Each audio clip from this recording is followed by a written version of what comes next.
Life Her Podcast. Hey girl, thank you for tuning in to Life Her Podcast. We are here to inspire you, lift you up, and let you know we see you in all of your love, strength, power, and courage. So sis, let's take a journey together because our experiences are not our own, and cycles, they need to be broken.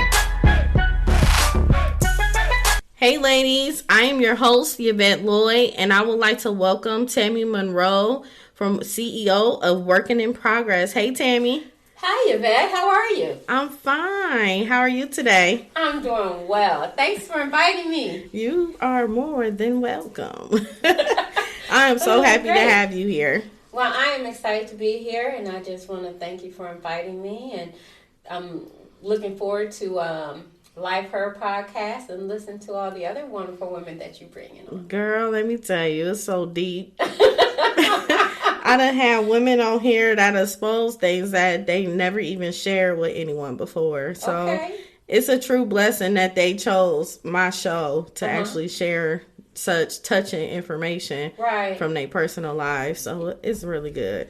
Well, good. You know, and isn't it a wonderful space to be able to share her life amongst your listeners and hopefully help someone who else is going through that. So thank you for having this podcast. Hey, thank you, girl. So I'm going to get straight to the point. All right. I like you a straight shooter. Yes. Pow, pow. So, I would like to know, who is the little girl, Tammy Monroe? Wow. So to identify who she is, this little girl who is find herself a dreamer about everything. She would look up at the stars and just dream. She had so many dreams. I remember wanting to be a great singer. And I remember wanting to just show my talents to the world. And growing up, you know, my family loved music. And we would play music all the time, and I would sing around the house. And I have a really, really good support system in my family. And being the youngest of 4, sometimes I felt alone. I was very, very shy. Didn't find my voice until I was somewhere in adult. I was very shy. Really? Growing up, yeah. I was. Couldn't even imagine. Oh, yeah. Very shy. But I learned, I was very shy, but I did stand up for myself. That's good. I can stand up for myself, but finding my voice took some time to do that. So why did it take you time to find your voice? What was holding you back from speaking? You know, that's a good question. I don't know. I used to think about why can I be more vocal like my sister? You know, she just, would tell you straight out. Why couldn't, or I don't know, when I would get in trouble, I would just, cower down and, I would burst into tears. But as I grew up, I just decided that I didn't want to be that coward little girl. So I made up this thing in my mind that in order for me to be strong, I had to be a good soldier. I didn't know what a soldier is, but I just thought, to my internal self, this is the type of person I have to be. So I used to say, no pity party. You can have a pity party, but you can't stay there. And then think about it, growing up as a little child and growing through your junior high years, how many kids internalize or talk themselves through so many things? Right. But that's how I would do with any issues or any problems. I would always internalize and then rationalize, like, okay, what do you need to do? So did you do a lot of self-talk and self-prep? Yes, I did that. I did a lot self-talk for myself through different situations that I encountered through my family or school or friends. I would talk myself through them and say, you know, you can't stay there, or you got to move, you got to do this, you got to do that. There's no time to be a wimp. There's no time for that. And so, and that's how I moved through. That's how I moved through my life. That's how I moved through school, or that's how I moved through moving away to Columbus, or my marriage of 9 years. So how did you manage, because like when did you get out of it as a little girl? Like when did you was like, okay, I'm going to start socializing more to people. Well, you know what? Speaking up for myself and not caring. Part of it was when I moved to Columbus, and I moved down there with my brother. So you know, that part I was like, okay, I have to grow up. I just can't be, you know, at some point you gotta like, you know what, you gotta grow up. Mm-hmm. And you have to be responsible. I still was making a lot of mistakes, a lot of different mistakes. But I had to really, you know, at one point my grandmother told me, she said, you need to slow down. You gotta slow down. So my grandmother's like she was always my voice of reason. I mean, I listened to my mom, but my mm-hmm. grandmother was like the voice of reasoning of the family. You know, when your grandmother speak, you listen. So what type of mistakes were you making? Relationships.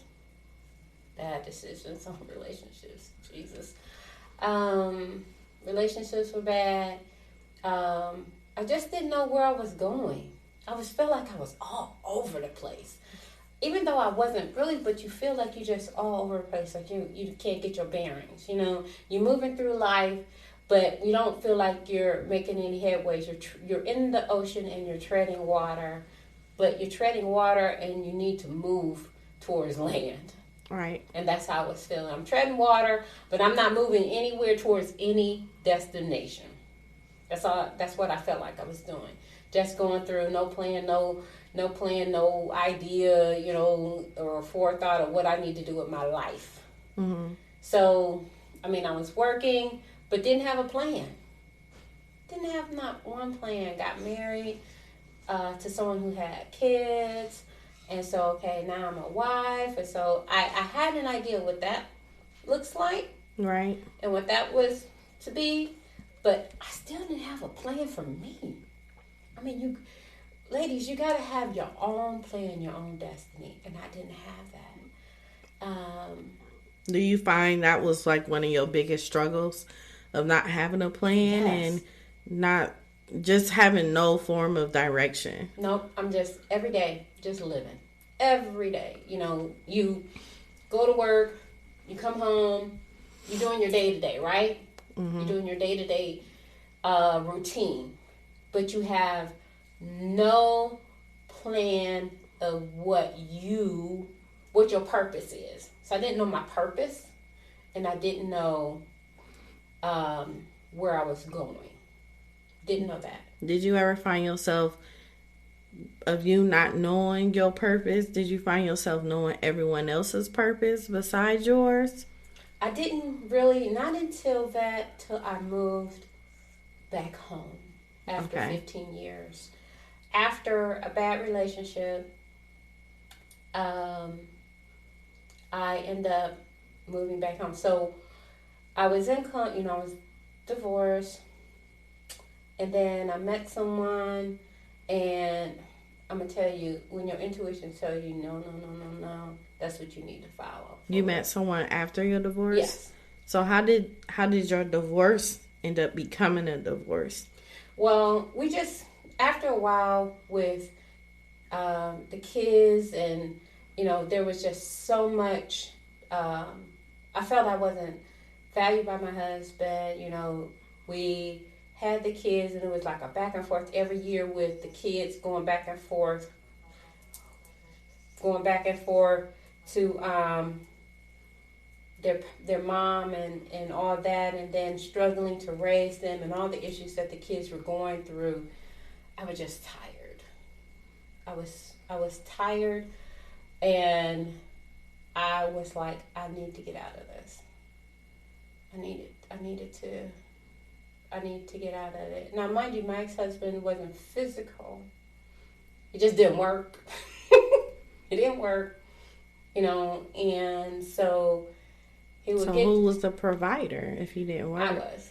Okay. So you were providing for him and his children whenever right. they came. Right. So he would get a job and then he would quit.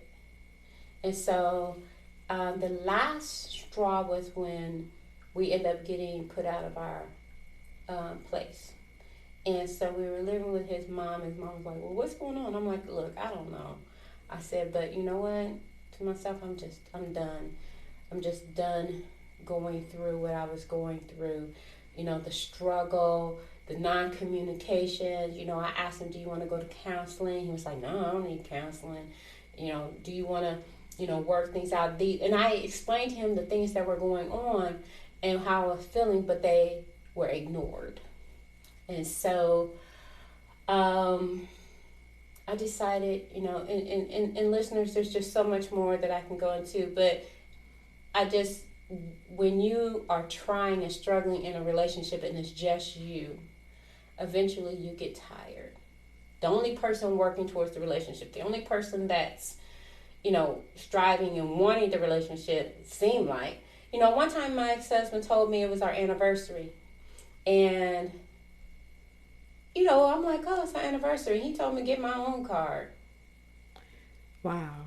He said, get your own card. And that just really, really hurt. How many years were you married? We were married, I think it was over 3 or 4 years. Somewhere in there, but each year was like nothing. No appreciation. So what made you stay each time, even though not just the anniversary card was hurtful? I'm sure it's other things that were hurtful as well. So right. What made you continue to stay? I stayed for the kids. They weren't mine. Right, but you loved them like they're yours. I loved them, and I wanted, and I've stayed for them to help raise them. Even though they were going through their own struggle. Kids wanted to be with their mom, and that was a totally issue. And then you're going back and forth to court. We get them, and she got to pay child support. Then she don't want to get child support, so now she want them back. But she gave them up to children's services and, stuff like that. And it was just a back and forth thing. And so by the time, there was 3 of them, but by the time 2 of them left, there was just 1. And so I was in the basement, and I was like, you know what, I'm done. I'm going to get my stuff and leave. And so my stepson came, and he was like, are you leaving? And I was like, no, I'm not. So I just couldn't. I was, but when he asked me, I was like. It just sounded like real heartbreaking. Yeah. I was like, no, I'm not. But eventually, I was like, I prayed about it, and I was like, I guess for my own sanity. Right. I was like, I got to leave. So eventually, I got a job, I got my own car, and then I paid for the divorce, and I was like, I'm ready to go. So, so I ended up leaving, still working and all that, and then fell into, a couple years later, into a relationship that I thought was going to be okay, but then you had this tuition that you shouldn't. And so it would be arguments and, a lot of arguments back and forth, yelling and screaming and stuff like that. And I was like, this is not for me. This is not the life I want. And I just told him, I said, I'm not going to marry you. So the last straw was, we were in my apartment because I had my own place, and I think he had been drinking or something, but anyway, we got into this argument where it got physical, and I remember we're in the hallway of my apartment, and he came at me, and I literally tried to choke the hell out of him. And then, because he came at me, and so I left. I left the apartment. Mm-hmm. And so I left, and I went, to cool off and stuff like that. So when I came back, the police were there. So he said I attacked him. Mm. So they ended up taking me down, and I'm like, fine. So I ended up going downtown, and I'm like, Tammy, what are you doing? But here's the thing, ladies. Prior to this issue, we had broken up, and God was like, let him go. Don't go back. But you went back. But I went back. And it was like, no, I'm going to get myself together, blah, blah, blah, and all this, and, I'm going to do better. But I know better. I knew better. So. It's just like, sometimes that love and care is, women are emotional. Mm-hmm. We're emotional, we're loving, we're caring, nurturing.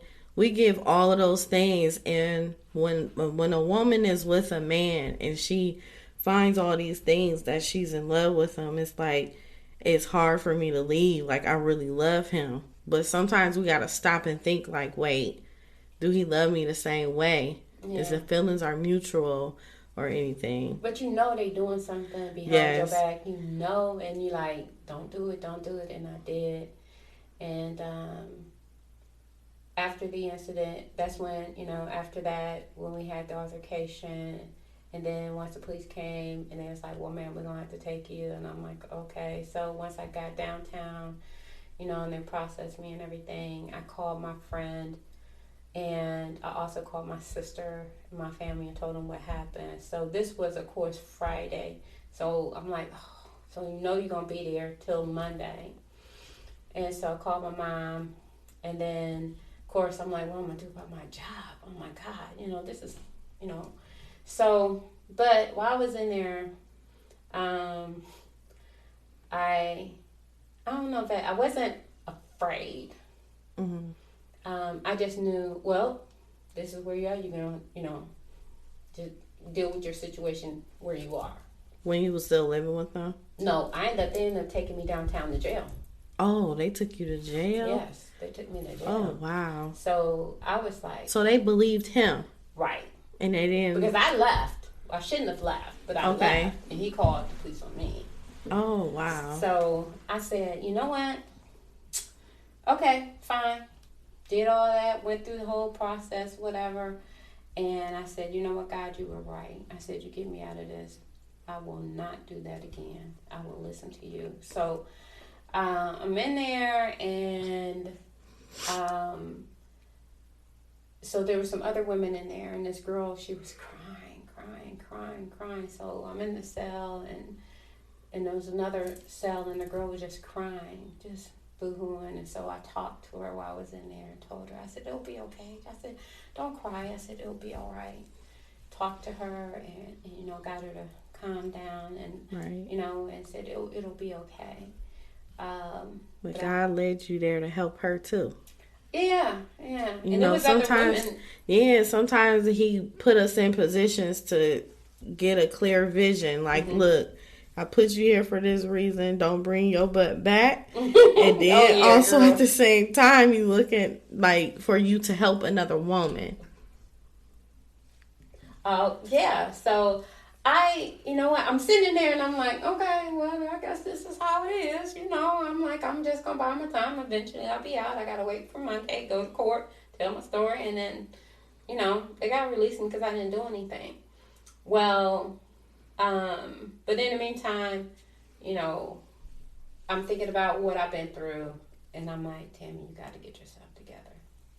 So, eventually I called my friend, to talk. I called my mom, again, my sister, and my sister was like, what? She was like upset. Do you need us to come down there? Do you need us to, because they were here in Akron. I'm the only one in Columbus. My brother had moved away several years ago, so I'm the only one in Akron. So when you released, then you have to go back home because your stuff is there. Well, so I have a friend that was living in the same apartment, and the girl that works at the apartment building was a friend of mine. So they put him out because his name wasn't on the lease. So he couldn't stay there. Good. So my friend took care of that. So they put him out because, and the crazy thing is, he didn't get my keys because I had put my keys up. I know that's right. So when once I went to court, they didn't believe him. Of course, I had other people that can vouch for me, and the judge didn't believe him. So he had the nerve to show up to court too? Yeah. And what the wonderful thing is, everything was off my record. Everything was removed. Wow. From that standpoint. And so once all that happened and I get out, I go to my apartment, get myself together, I'm like, okay. Because the crazy thing, I want to back up, ladies, and share with you something. When my dad passed, there was this vision that just kept coming in, and I'm like, okay. My dad would come to me, and I'm like, you want me to go home, don't you? And I'm like, I wasn't moving fast enough. So after that all happened, I said, okay, you know what? I'm going home. It's time for me to go. Because I was going to leave before, and I didn't. See, when God tells you to do something, you need to move. And so when that happened, he's like, okay, now he closed the door. You got to move. He's shutting the door. So that's what happened. Then I ended up moving back home. So I moved back home, and I was like, I know there's something, God, you want me to do, but I just don't know what to do. So after, you're working, and through all what I've been through, it helped me build myself up and build my voice of who I am, what I will deal with or take, and what I won't. What part of myself will I give someone, and what I won't. What do I want? I come first. Right. And, through everything I've been through, I learned that I am just as important as anybody else. Did you find yourself, after you leaving him and you've been divorced and everything, did you still find yourself in the same pattern, choosing the wrong man? I don't say I found myself choosing the wrong men. I found myself, because when I came back, I didn't date anybody for a while. And then when I did date, they weren't like the other guys that I've dated before. So I had to, in order for me to be better, I had to make better choices. Mm-hmm.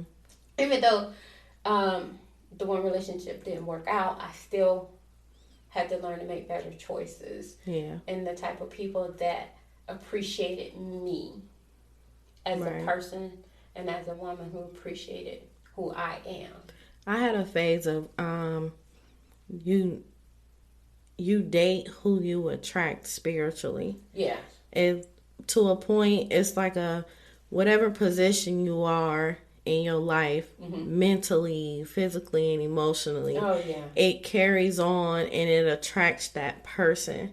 So I know what you mean as far as like getting yourself together. And I went through a phase of me trying to get myself together, went into healing and celibacy, didn't have sex for 3 years, and just really just like, okay, who is Yvette? Get Yvette together. Don't do absolutely nothing else, and just go on that focus. Right. And once I went on that focus, I noticed I did start to attract men that were more like-minded than myself. Correct. So it's a pattern, ladies. You have to really work on yourself to a point so you will know the direction you need to go into as far as when you're dating a man. Absolutely, because you're right. Where you are mentally is what you attract. And again, I was just like, I don't know. I felt like I was still young then. So, which, to some degree, no excuse, but I still was young and still trying to figure myself out and still trying to figure out my direction and where I wanted to go. Again, ladies, I didn't have a plan. I didn't have a plan for my life, and I didn't have a plan for didn't know what my purpose was. if you know what your purpose is, then you know how, where your plan and your direction is going. So thank God he did not leave me. He still had a plan for my life. He still had a plan for me. Because I remember back when I was with this one guy, the same guy, I don't know, I think he was just going through a crazy phase, because there was, at one point, he had this gun, and I'm like, well, why you got your gun on? I'm like, what are you doing? He just didn't seem stable. And so, and he was walking around with it, and I'm like, oh my God. I said, if you say one wrong thing to someone, you can cause an altercation. So I knew I had to get out of this relationship. Unfortunately, when I had the opportunity to get out, and I was out, I went back in. And so, giving honor to God that he only allowed me to go in so deep, and he pulled me out. And I told him, I said, Lord, if you get me out of this, I promise you, I will listen to you. I won't, be in a relationship with somebody that's, not found. I just was like, I can't do that. I can't put myself and I knew better. I heard him. I said, I'm gonna listen. So after living here, moving back, working, I did get into a relationship with someone for several years, but then God said, where I'm taking you, he can't go either. So where exactly did God take you? Where did he take you today on where Tammy is now? So through me finding my purpose, because I knew I was supposed to come back to Akron, but I was supposed to do something, but I didn't know what it was. And so I prayed about it, and I just wasn't sure. But then he said, I want you to start this program. And I'm thinking, when God asks you to do something, the first thing you start doing is internalizing what you don't have. You start to say, well, I don't have this, I don't have that. But God already knows what you don't have. Mm-hmm. He created you. He just said, I want you to start it. So I started a nonprofit called Working in Progress to help young men, to help them transition in my own community from high school to adulthood.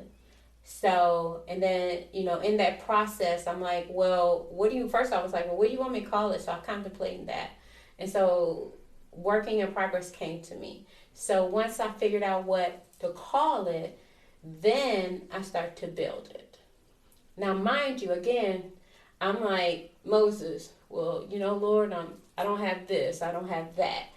But God never asked you what you didn't have. He already knows your limitations. Right. And he will provide the things to you that you need along the way, as long as you're doing what he said. As long as you're following and doing his will, as long as you are just trusting him, you got to trust him. Yes. Because you can't see the way, because he is the way. Sometimes it's a battle too. Yeah. It's a battle with trusting God sometimes, because it's like, you want it now. Yes. You want to see it happen. And you're like, oh my God, this ain't about to happen. Right. God, why are you doing this to me? And you just be questioning him for so long. But as far as you questioning God, what did you do to stop questioning him? What did you see a brighter light to it? So as I was working and I was doing this and writing, I was like, okay, well, what do I need to? I had no idea, no formal training, no anything. I said, so what do I need to do? And so he said, so I was like, oh, I need a business plan. I just, start figuring things out. I researched, I read, I started, looking at what to do to start a business. And so one of the things I said, okay, well, I need to file my name and get started. And so one thing that I did was I had a friend, and I said, well, ask somebody to help me. So I said, I found this lady in Cleveland, and she said she could do it. She said she was able to help me start my business. I was like, oh, great, because that's what she does. Right. That's what she did. She helped people start their business. And so I met with her, and I talked with her, and she said, this is how much it's going to cost to do the business. So I was like, okay, great. So I paid her. I paid her the money to do the business. And so what happened was she took the money and she didn't help me. She took the money, and I called her, and I sent her emails, I sent her letters, and told her, I paid you, you have a contract, and I never heard from her. And then she got up and moved away, and I never heard from her. See, that's why we got to be careful. Yes. With situations like that when people need help. And it, it burdens you and make you not want to fool with nobody. Mm-hmm. What did you do after that? Like, how did you even move forward? Because I know that was painful. Yeah. And I didn't really tell anybody. Nobody else, like my family, didn't know. Only person who knew was my friend that lives in Cleveland I was close to. She's the only one that knew because she knew the lady. And I told her, and I kept saying, could you reach out to her? Can you find her? And she said she tried, and she just couldn't find the lady. So I just thought that's not what I'm supposed to do. So I said, well, I guess that's it. I guess I'm not going to do the business. And, I kind of had this apprehension anyway, Yvette, that I didn't know anything. So I wasn't really too into it. So why I might as well just stop. Because it's a lot. Because people... Here's some negativity people tell you. It's a lot of work. Yeah. You think you could do that. Those are negative things that people throw at you, and little seeds that will come in to you. And if you allow those seeds to set in, and discourage you. Yeah, they'll discourage you. And so I did. I got discouraged, and I was like, well, I guess not what I'm supposed to be doing, and I'm still trying to figure out my purpose. But I'm sitting at my desk. I read my word, and I'm sitting at my desk. And so a scripture came to me, which is 1 Chronicles 28:20. And it says, and this was when David's son Solomon is going to build the temple. And because God told David he wasn't going to build the temple, but his son was going to build the temple. And so God told him, he said, be strong and courageous and do the work, and do not be afraid or discouraged. For the Lord God, my God, is with you. He will not fail you or forsake you until all the work for the service of the temple of the Lord is finished. And to me, that was God telling me, don't be afraid, because I was fearful. I was afraid of all the stuff that came with running a business. But God said, don't be afraid. He said, I am going to be with you until it is completed.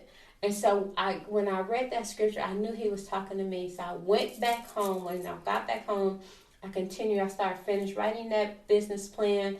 Even when I said I wanted to stop vet, I would wake up every day and that would be on my mind. I would start doing stuff and not even think about I'm doing it. Mm-hmm. That's when that is when you know that's your purpose. Because even when you say you want to stop, you wake up and that's what you think about. You gotta have some purpose and passion. Yeah.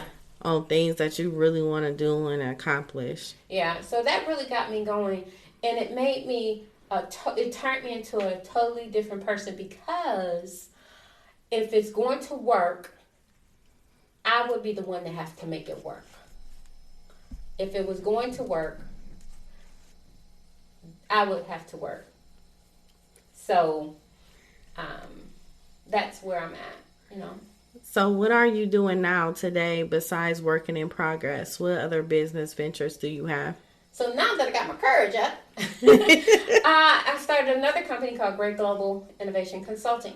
So that came out of me as I started doing doing nonprofits. Other people will call and say, well, I want you to help me. I want you to help me run my nonprofit or help me start a nonprofit. So I decided to start a company to help new and nonprofits get up from the ground up in grassroots organizations. So if you're a 0 to 5 year company, I will, help you look at your plan, look at your strategies. Or if you just new and you just say, I want to start a business, and you have no idea and you're trying to build your platform and trying to get your business up and running, that is what I do. And I help, and I do mentoring and coaching for small businesses. Again, for new businesses, nonprofits, and grassroots organizations, I work with them to build their infrastructure. And I'm telling y'all, she is the bomb.com. I'm telling y'all, we call her the nonprofit genius, and she will help you along the way with so much. Is there anything else that you have going on? What I want to tell the women, if I could, share with them. Yes, you're more than welcome to give us some words of encouragement for the women. So I want to share with women that you have a voice. You have an inner person. You are created by God. Don't live in the shadows of someone else. Don't let someone else lead and guide you in your path. You have a path that God has given you. Find out who you are. Find out what type of life you want, what type of person you are. And you can't do that through somebody else. No. You have to do that on your, regardless how fearful, how afraid, you have to dig deep, because God is calling something out of you. We are women who birth. And even if you never birthed a child, you have vision and passion and ideas to birth out of you. And it doesn't matter how many no's you get. Yes. All it takes is that one yes, and it may take a long time, but it's gonna come.